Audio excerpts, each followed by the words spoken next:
വരാനിരിക്കുന്ന ഓണക്കാലത്ത് വിപണിയിൽ നാടൻ പച്ചക്കറികളുടെ സമൃദ്ധി എത്തിക്കാൻ തയ്യാറെടുത്ത് കടന്നപ്പള്ളി പാണപ്പുഴ പഞ്ചായത്തിലെ ആലക്കാട്ടെ KV സന്തോഷ് എന്ന കർഷകൻ. ആലക്കാട് ഭാഗത്ത് 4.5 ഏക്കർ സ്ഥലത്ത് പച്ചക്കറി കൃഷിയും 2 ഏക്കറിൽ വാഴകൃഷിയുമാണ് സന്തോഷ് വിജയകരമായി നടത്തി വിളവെടുപ്പിലേക്ക് കടന്നിരിക്കുന്നത്.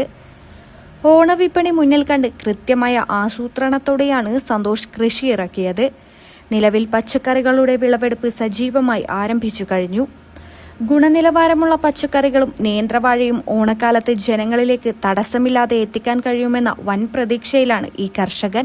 ഞാൻ ഒരു 4.5 ഏക്കർ പച്ചക്കറി കൃഷി, ഒരു 2 ഏക്കർ വാഴയും കൃഷി ചെയ്യുന്നുണ്ട്. ഓണത്തിനേക്കുള്ള വിപണി ഉദ്ദേശിച്ചാണ് ഞാൻ ഈ പച്ചക്കറി കൃഷി വിളവെടുക്കാൻ തുടങ്ങി. എന്നാലും ഓണത്തിന് എല്ലായിടത്തും എത്തിക്കാൻ പറ്റും എന്ന ഒരു വിശ്വാസമുണ്ട്. വിലയെല്ലാം ഇപ്പം കടക്കാർക്കാണ് വില കൂടുതൽ. നമ്മളെ കൃഷിക്കാർക്ക് കിട്ടുന്നത് 20-22 രൂപ വരെ വില കിട്ടുന്നുള്ളൂ. അപ്പോൾ 40 രൂപയ്ക്കും 35 രൂപയ്ക്കൊക്കെയാണ് പുറത്ത് വിൽപ്പന നടക്കുന്നത്. ഇങ്ങനെയൊക്കെയാണ് സാധാരണ കൃഷി ചെയ്യുന്നവർക്ക് വില ഇല്ല. ഹോർട്ടികോപ്പിനെ വിളിച്ചപ്പം ഹോർട്ടികോപ്പ് ആണെങ്കിലും 2 സ്റ്റാളേ ഉള്ളൂ പയ്യന്നൂർ.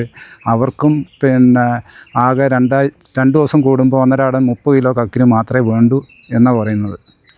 ഇങ്ങനെ അപ്പോൾ സംഭരിക്കാനുള്ള ഒരു പ്രശ്നം ഓണത്തിൻ്റെ സമയത്ത് മാത്രമേ ഹോർട്ടികോപ്പ് ഇടപെടുന്നുള്ളൂ.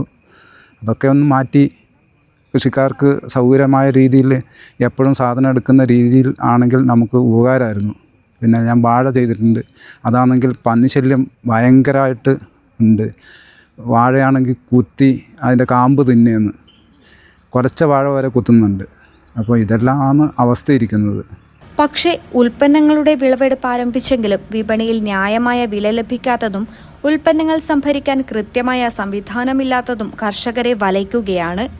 കർഷകർക്ക് അർഹമായ ന്യായവില ഉറപ്പാക്കുകയും ഹോർട്ടികോർപ്പ് വഴി വിപണി ഇടപെടലുകൾ നടത്തുകയും വന്യമൃഗശല്യത്തിന് ശാശ്വതമായ പരിഹാരം കാണുകയും വേണമെന്ന് സന്തോഷിനെ പോലുള്ള കർഷകർ ആവശ്യപ്പെടുന്നു.